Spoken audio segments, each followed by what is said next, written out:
When you understand what an anxious horse looks like, you also realise that it's not normal, and your thoughts might lead to the next question, well, how do I fix that?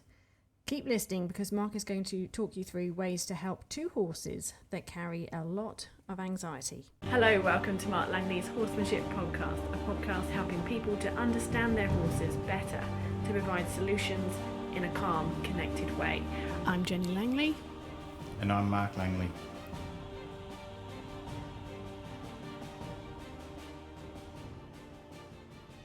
Mark, your speciality is arguably helping horses to cope better in their human environment, i.e. you help them to process things and to feel a bit better about what's out there, which includes us.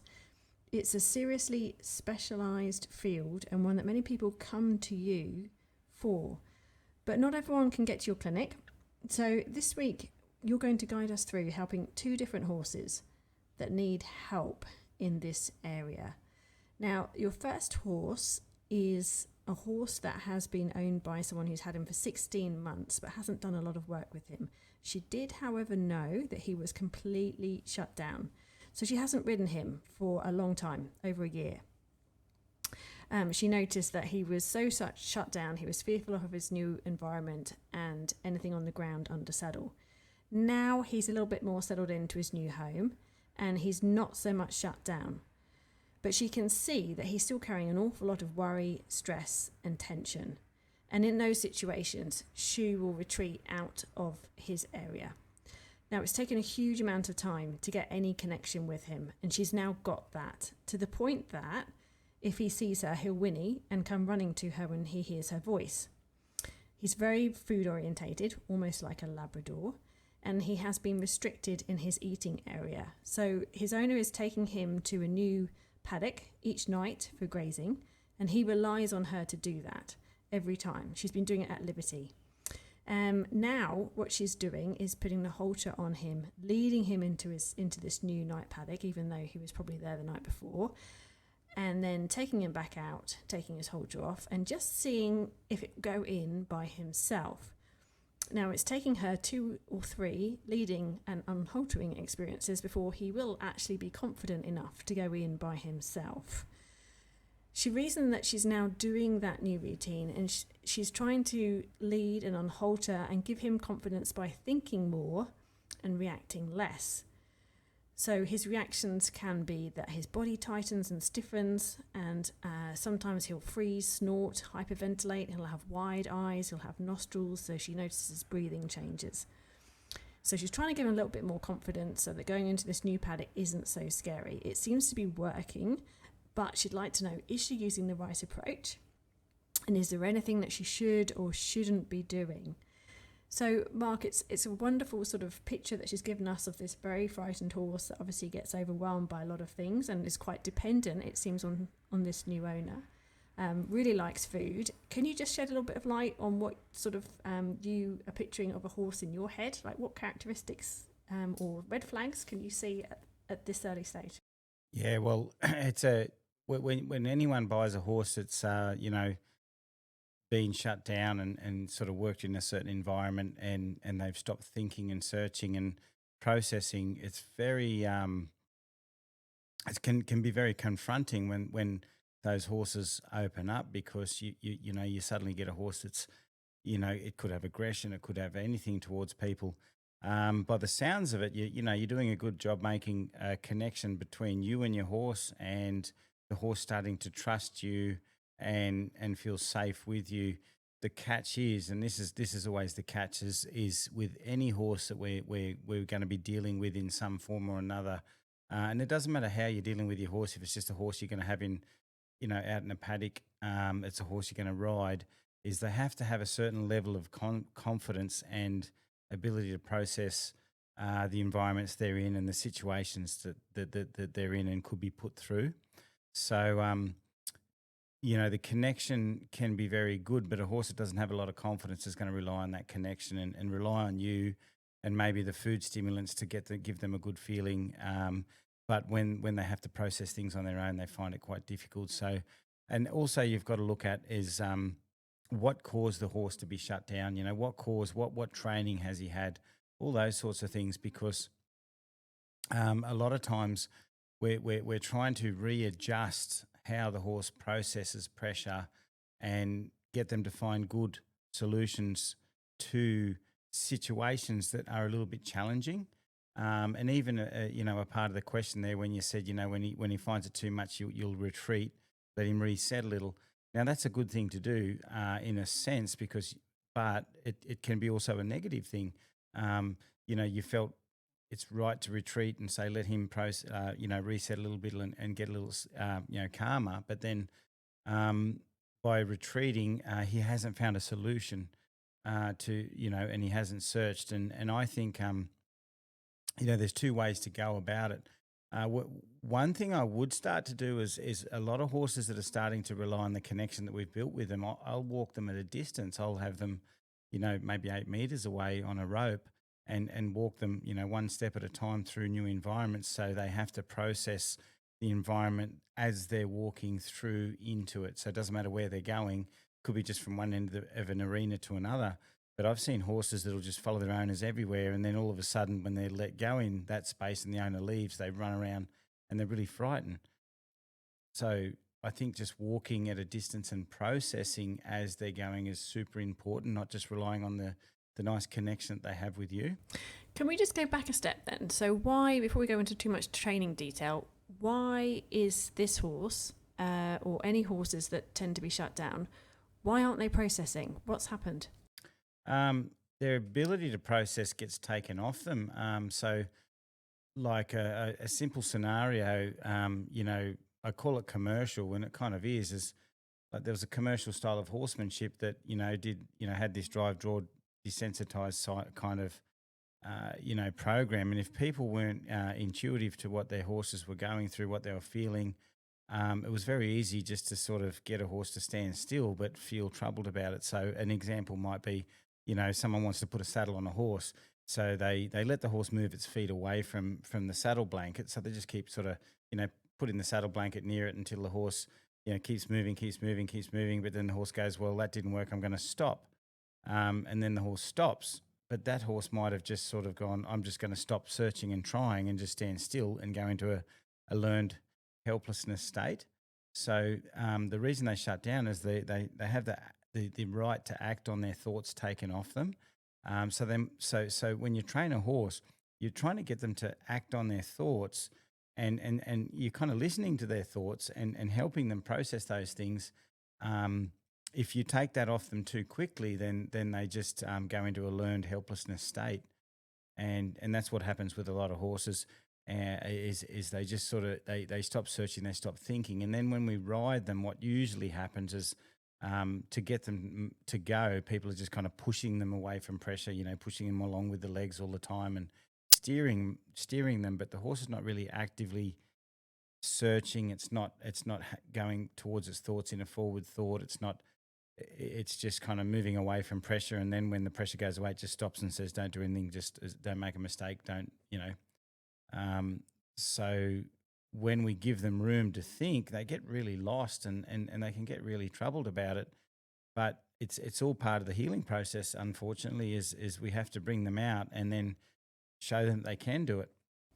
So the shutting them down, the not letting them think for themselves, making them do things when they're not comfortable with what's happening around them, that changes how they're thinking and how they're processing. Yep. But what's interesting is that when we go away, when we take away all those things, when we're not on their backs, when they're in the paddocks, and when she's just taking this horse out into a pasture, how come they're still not processing? Because we're not putting pressure on them in those situations. How come it's hanging on? We can only train the horse that we have right there in front of us, and we only know what that horse has gone through with us. If someone doesn't tell us the history of a horse, it's sometimes it's a guess. And when I look at horses, the horses that we have in our own herd and things like that, there's a whole process from being born to, being in a herd, to solving little problems in the herd and challenges and stuff like that kind of, create an evolution in that horse and then the training evolution is we're trying to train a thinking horse. some horses, they might be born, they might be like an example, and it's not all the time, but sometimes, say for instance, people are still weaning horses by taking their mum straight off it and having it in a box, and the horse just goes through a very panicky stage of its life where mum's gone, it's in a box, and very quickly it could have some claustrophobic feelings because it's just remembers this really scary environment, and then it gets low confidence and all that sort of thing. Some horses, they don't live in herds, so they just go from the stable to the food to the water, and there's no challenges. There's no little conflicts in herds and things like that. So they don't know and how to process bigger, broader environments. And bigger and broader environments are like, I'm going to take the horse on a trail ride, and there's going to be other horses, and there's going to be different terrain. There's going to be animals you've never seen before. So depending on their whole life and then how we train them is if they're able to, process little challenges ahead of them. And at the end of the day, there are some horses that even in a herd will kind of let the other horses make the big decisions when there's a problem, and they'll just follow their idea.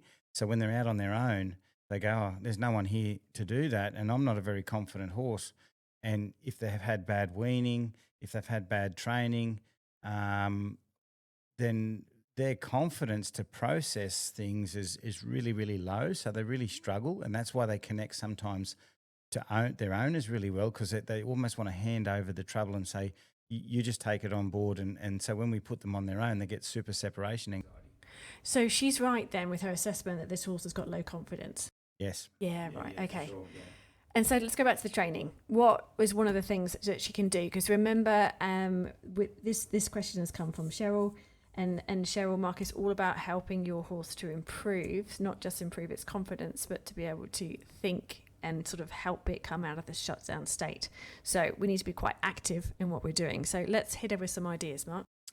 Okay, so the biggest thing is, first of all, he does have to solve problems and deal with pressure. And that's a tough one. I can't just give you the answer over a podcast, but basically sometimes, you might be giving him space to come out of his shell, but I think if he was under pressure, he'd get quite fragile and maybe go back into his shell or get a bit panicky. So you have to sort of figure out, how can I help him find a good solution under certain amounts of pressure. So situations like, how you train him is going to be, okay, when I guide him, has he been chased? Has he been shut down in a way where he's been, what I mean is shut down, he is shut down, you've already said that, but has he been flooded? So when you add more stimulant, he just goes very still and quiet and doesn't do anything. So the biggest thing I would do in my education, I would put some feel on him in some way, whether it be leading pressure or something like that. And I would stay in with that feel until I see him searching and thinking and looking for a solution, not just looking at you, looking at the pressure and not knowing what to do. So searching when you're trying to train him is very important. The other thing I'd also do is I do a lot of work where he's at a distance from me. So, you probably, people have seen me do lessons where I get a horse to lead out ahead and process the environment and I follow. That's super important. But sometimes the basic lesson we can do with the horses, we'll walk ahead of them, but they'll be 8 meters away. So you get him to lead up one step at a time on a rope, so he really understands that rope, that he can stop with the rope, lead a few steps with the rope, stop with the rope, and so forth. And then you can walk through different environments and he's at a distance away from you. So instead of kind of relying on him just connecting to you and him just going, oh, I'm just going to put the tunnel vision on and just walk behind my owner and she's going to make me feel safe, he has to process the environment on his own a little bit because he's at a distance from you. And I think it's really good for those horses to start to be connected with us at a distance, but it's enough of a distance that they're not kind of just following us and avoiding everything else. So you have to sort of make situations where he's not avoiding his environment as he's thinking and working and things like that. But yeah, the biggest thing is when you ask a question of him in your groundwork or anything, he's not just moving away from a pressure. And most of these horses that shut down are just being taught to move away from the legs, just go that way with the reins, but they're not actually thinking and processing things like that. So, and that's really, really important that they do that. The other thing I'd really look at too is I'd walk up to him in a hurry, like you there's a bushfire and you're really hasty and you've got to run over to him and chuck the halter on him and lead him out of a bushfire, and see if he doesn't cope with that. If he doesn't cope with that, then basically every time you back off and you sort of give him time to process, probably half the reason he's worried is because of just human energy approaching him, and that could have been in his past training. He might have been taught to be worried about energy. So if you have to back off and retreat to get him to relax and process, then it sounds to me like there's a problem in the way he sees you.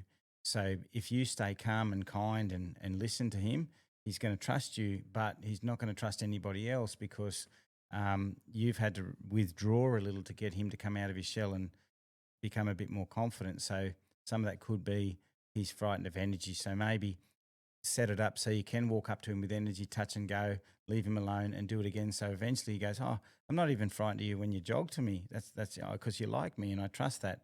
And that will also help his confidence around you and other people. So then he's got a bit more brave in him in those environments where there's more people and things going on. We've got some good content on that on the online training videos.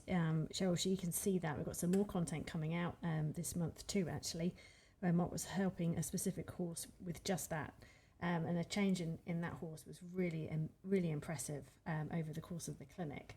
So that's a heads up for you that's coming through. So with what she's doing with leading the horse in and out of the paddock and then letting him choose to go in by himself, is that okay? Is that still going to be helpful? It is. The unfortunate and the most difficult thing is he still is not in the right mindset, and through education he hasn't had enough education to help him learn to process and more challenges and be in the right mindset. So just at the last clinic, there was a horse that was really stressed, and obviously she got used to the clinic, but actually she was the last one at the clinic when everyone left. But she'd made such a change in her mindset. She was the one that was pacing the fences, looking for the other horses. Everybody left, and I looked out in the paddock, and she's just standing there quietly. But over the duration of the clinic, from the education, getting her to process better, she could deal with things a whole lot better, and environmental change and things like that. And even when the horses left, and another horse at the same clinic had the same thing, the owner said that, he usually, paces as soon as the neighbour gets taken away. It doesn't matter if it's a clinic or at home.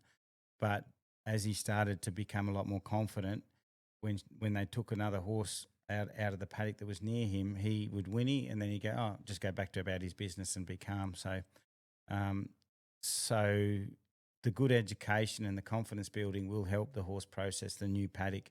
Obviously, graded exposure, leading him around the paddock yourself, but at a distance, get him to search, come back to you, go out, search, come back to you. So he's done it with you, but you slowly wean yourself off him will also help him a little bit process that paddock, because not all horses are designed to do everything on their own, and that little bit of help will help him. But as long as he's not just walking around the paddock totally reliant on you. So getting things back into that leading and using that lead rope and using that connection, but letting him to sort of get the idea of carrying himself forward and searching. Let's go on to the next horse. It's a question that's come from Laurie. She's got a 14-year-old off the track standardbred mare who spent only a couple of years on the track, and then she was sort of put into a breeding farm for a few years. She's been with Laurie now for 2.5 weeks. Laurie is really at a loss as to what to do with her. So she doesn't sort of have, she's a very sweet, personable mare, no sort of major issues, but she can see that she's got issues processing things that concern her. So she's given a few examples. I'll just run them through very quickly. She'll get anxious and tight when she leaves her up to run into her shed to get her feed in the evenings. But in the morning, she's standing there calm, eating her hay as if nothing's happened. So, and then another time she might be snorting around near that shed again. So given the option, she'll stand in that shed the majority of the time. She'll only leave to get a drink. She's watched her go to leave, but then something moved outside of the shed, so she went straight back into the shed. She's seen her grazing next to a pallet, seemed absolutely fine with it, but the next time she got anxious over a plastic bag that was hanging on a gate near to that pallet. So she can also become quite reactive. She gets anxious, she gets unsettled. Laurie's just not sure about what she needs to do to help her to get her to process her anxiety. She has noticed that she sniffs an awful lot of things. She wasn't sure whether she was taught that, but she has sent a video through, and you can see that she goes to sort of smell different things on the ground. She might smell them numerous times, but then she might see them although she's smelt them and processed them, she can see them at another time and be quite reactive towards them. She'd just like some ideas, Mark, on how she can help this mare and sort of address this obvious anxiety that she carries. Yeah, 14 years old and she's had a tough life. These scenarios are never quite an easy scenario. It's to answer the question is actually quite a tough answer, because I have a feeling that if I saw her and work with her, I'd see her process my information in not the way that I would think is helpful for her. So, I would be working on a whole bunch of things, and that is opening her up to searching and processing and being out of a state of freeze in the time that I'm working with her. Because a lot of these horses, I've seen too many scenarios now of horses that have, like been weaned in a certain way, been in the training system in a certain way that's caused them to be very fragile, very frozen, not able to process a lot of things, horses. So I'd be looking at how she processes the information that we present to her first, because I have had a lot of success with getting horses out of a state of freeze and them starting to hold and retain that as they go back out in the paddock and they become more comfortable. So otherwise, you're really going, well, what am I going to do? Go stay with her out in the paddock and help her do this for 24 hours a day. So going back to the training platform, I'd be firstly looking at, and when you do something, like I think for everybody, say, well, how do you take a horse out of freeze, get them curious and interested? One thing that everybody commonly wants to work on is the connection and the horse reaching out to us and sniffing on us and trusting us. And that's super important when you're going to work your horse. But it's how they and what they do when they're frozen and under pressure. And so basically, if they're feeling a bit stressed one day because a couple of things happened, then the pallets become scary. But when they're not as stressed, the pallets, they can process them, So like someone asked me the same question just at the last clinic. It was, how can a horse see something one day how can it go in the horse float or the horse trailer, for people who call it trailers, one day, and then at the end of a clinic or something like that, it doesn't go on. I said, well, when I don't feel threatened, I can stand in a corner. But when I feel threatened, there's no way I'm going to stand in a corner, because especially if there's, people who are threatening me around me, I'll be in an open space.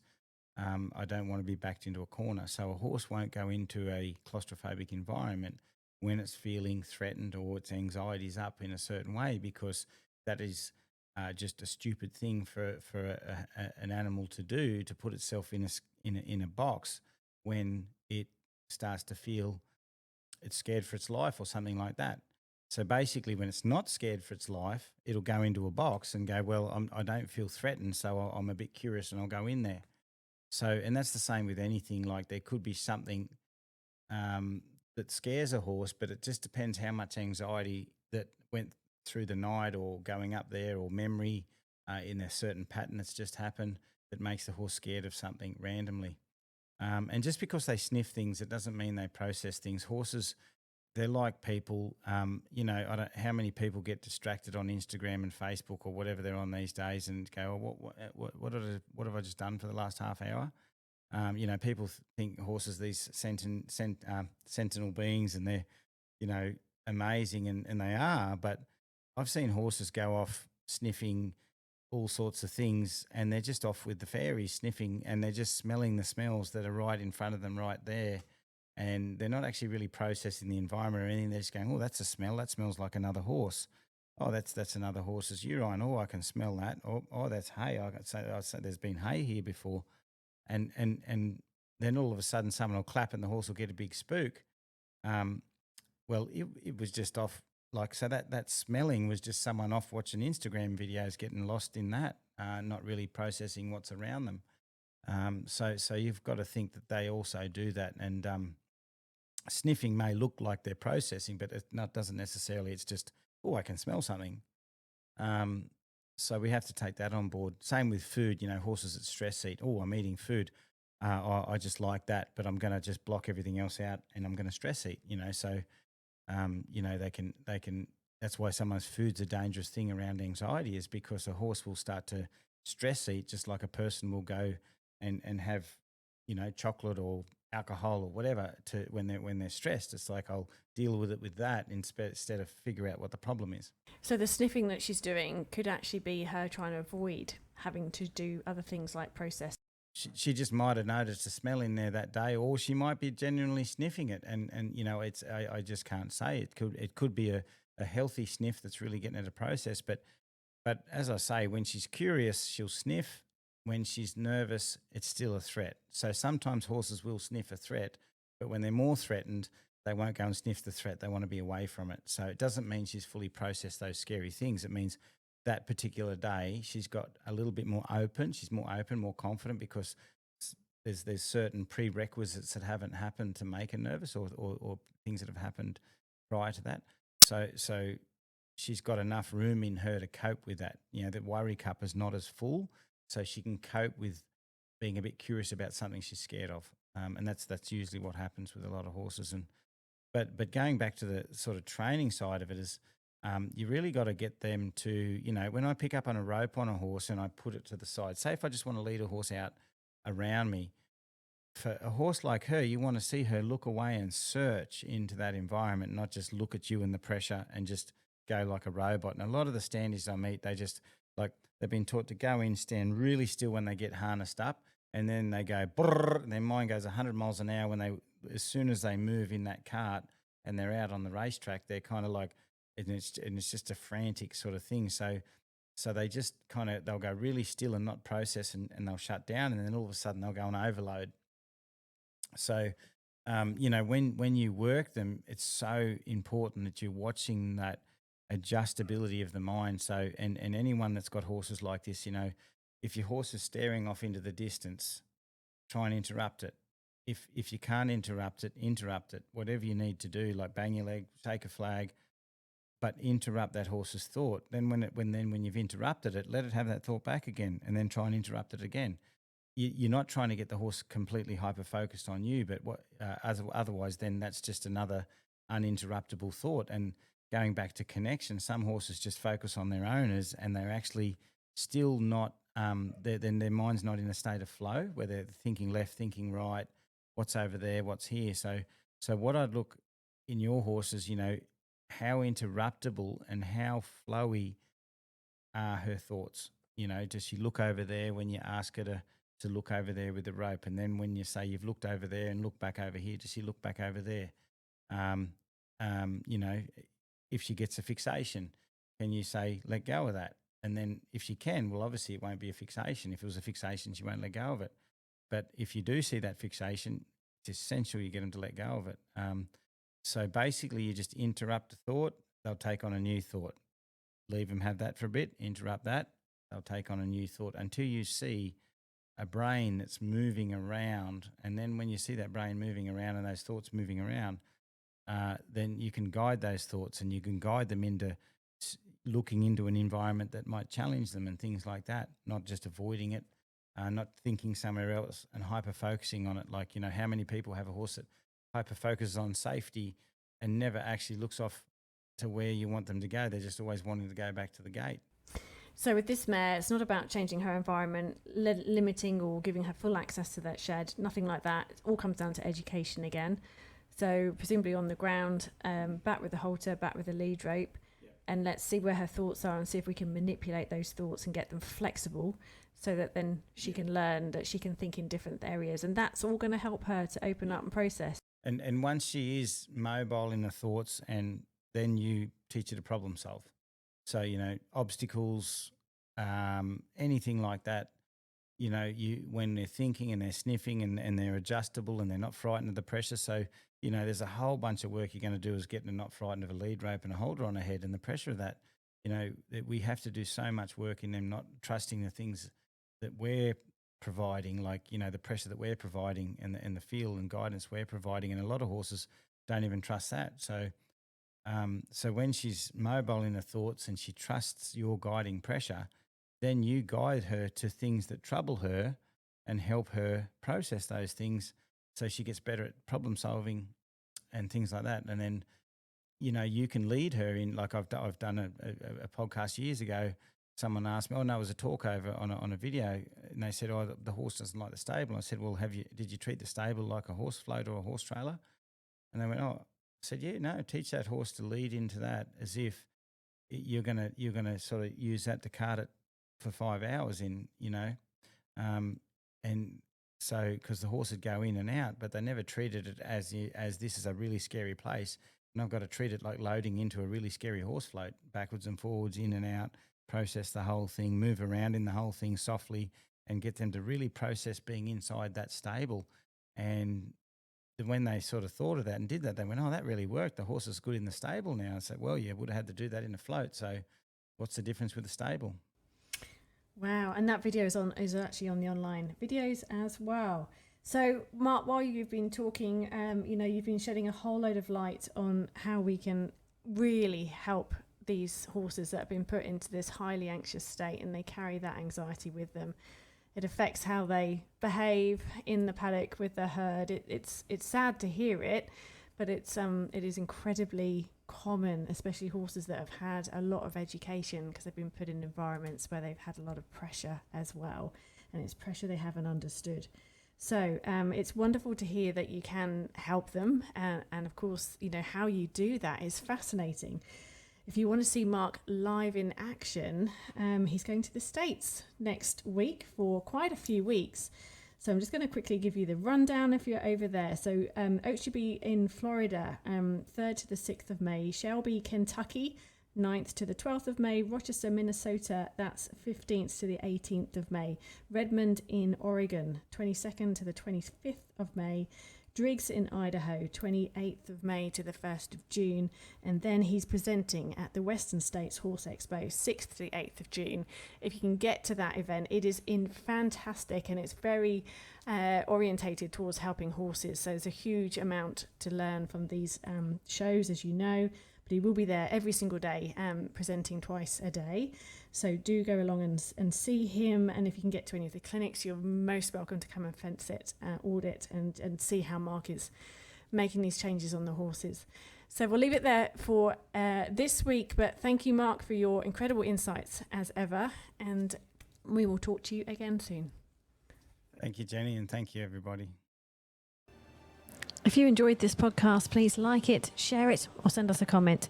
It all helps in reaching new ears and helping more horses.